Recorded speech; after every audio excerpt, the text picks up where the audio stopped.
അസ്സലാമു അലൈക്കും വറഹ്മത്തുള്ളാഹി. ബിസ്മില്ലാഹിർ റഹ്മാനിർ റഹീം. തിരിച്ചു കൊണ്ടുവരുമെന്ന ബലിഷ്ഠമായ ഉറപ്പ് വാങ്ങിയ ശേഷം ബിന്യാമീനെ സഹോദരങ്ങളോടൊപ്പം വിടാൻ യാക്കൂബ് നബി അനുവാദം നൽകിയ കാര്യമാണ് കഥാവിവരണത്തിൽ കഴിഞ്ഞ ആയത്തിൽ നാം പഠിച്ചത്. തുടർന്ന് യാക്കൂബ് നബി യാത്രയുമായി ബന്ധപ്പെട്ട് മക്കളെ ഉപദേശിക്കുന്നതാണ് ഇന്ന് പഠിക്കുന്ന 67-ാമത്തെ ആയത്തിൽ പറയുന്നത്. നിങ്ങൾ ഈജിപ്തിലേക്ക് ചെല്ലുമ്പോൾ എല്ലാവരും കൂട്ടമായി ഒരു വഴിയിലൂടെ തന്നെ പട്ടണത്തിലേക്ക് പ്രവേശിക്കരുത്, പല വഴികളിലൂടെയുമായി പ്രവേശിക്കുന്നതാണ് സുരക്ഷിതം എന്നാണ് അദ്ദേഹം മക്കളെ ഉപദേശിച്ചത്. യാത്രയിലെ സുരക്ഷിതത്വം ഉദ്ദേശിച്ചുകൊണ്ടാണ് അദ്ദേഹം മക്കളോട് ഇത് പറഞ്ഞത്. പക്ഷേ തുടർന്ന് അദ്ദേഹം മക്കളെ വളരെ പ്രധാനപ്പെട്ട ഒരു കാര്യം പഠിപ്പിക്കുന്നുണ്ട്. ഞാൻ എൻ്റെ അഭിപ്രായം പറഞ്ഞതാണ്. അള്ളാഹു നിങ്ങൾക്ക് എന്താണോ വിധിച്ചിട്ടുള്ളത് അതാണ് നടക്കുക. അതിൽ നിന്ന് നിങ്ങളെ രക്ഷപ്പെടുത്താൻ എനിക്ക് സാധിക്കുകയില്ല. അതുകൊണ്ട് അള്ളാഹുവിൽ സർവ്വതും ഭരമേൽപ്പിക്കുക എന്നുകൂടി അദ്ദേഹം തൻ്റെ അഭിപ്രായത്തോടൊപ്പം ചേർത്തു പറയുന്നുണ്ട്. وقال يا بني لا تدخلوا من باب واحد وادخلوا من أبواب متفرقة وما أغني عنكم من الله من شيء إن الحكم إلا لله عليه توكلت وعليه فليتوكل المتوكلون. وقال يا بني, അദ്ദേഹം പറഞ്ഞു, എൻ്റെ പൊന്നുമക്കളെ, ലാ തദ്ഖുലു മിൻ ബാബിൻ വാഹിദിൻ, നിങ്ങൾ ഒരു വാതിലിലൂടെ മാത്രം പ്രവേശിക്കരുത്. വദ്ഖുലു മിൻ അബ്വാബിൻ മുതഫരിഖ, മറിച്ച് നിങ്ങൾ വ്യത്യസ്ത വാതിലുകളിലൂടെ പ്രവേശിക്കുക. പഴയ കാലത്ത് പട്ടണത്തിന് ചുറ്റും വലിയ മതിലുകൾ ഉണ്ടാക്കുകയും പട്ടണത്തിലേക്ക് പ്രവേശിക്കാൻ ആ മതിലുകൾക്ക് വ്യത്യസ്തമായ ഗേറ്റുകൾ, വാതിലുകൾ സ്ഥാപിക്കുകയും ചെയ്യുന്ന രീതിയുണ്ടായിരുന്നു.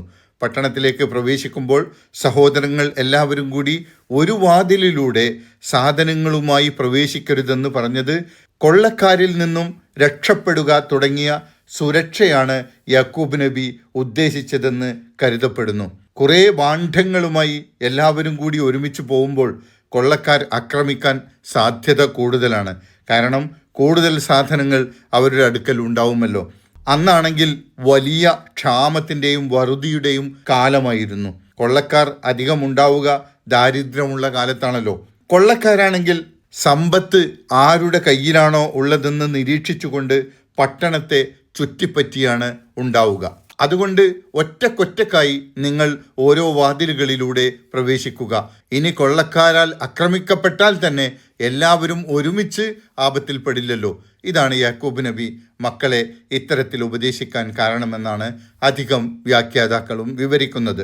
ഒമാ ഉഗ്നി അൻകും മിനല്ലാഹി മിൻ ഷൈഇൻ, എന്നാൽ അള്ളാഹുവിൻ്റെ വിധിയിൽ നിന്ന് നിങ്ങളെ രക്ഷിക്കാൻ എനിക്ക് കഴിയില്ല. അതായത് ഞാൻ എൻ്റെ അറിവും ചിന്തയും പരിചയവും വെച്ചുകൊണ്ട് നിങ്ങൾ യാത്രയിൽ സ്വീകരിക്കേണ്ട മുൻകരുതലിനെ കുറിച്ചാണ് പറയുന്നത്. പക്ഷേ അള്ളാഹു നിങ്ങൾക്ക് വിധിച്ചത് എന്താണോ അതാണ് നടക്കുക. അതിൽ നിന്ന് നിങ്ങളെ രക്ഷിക്കാൻ എനിക്ക് സാധിക്കുകയില്ല.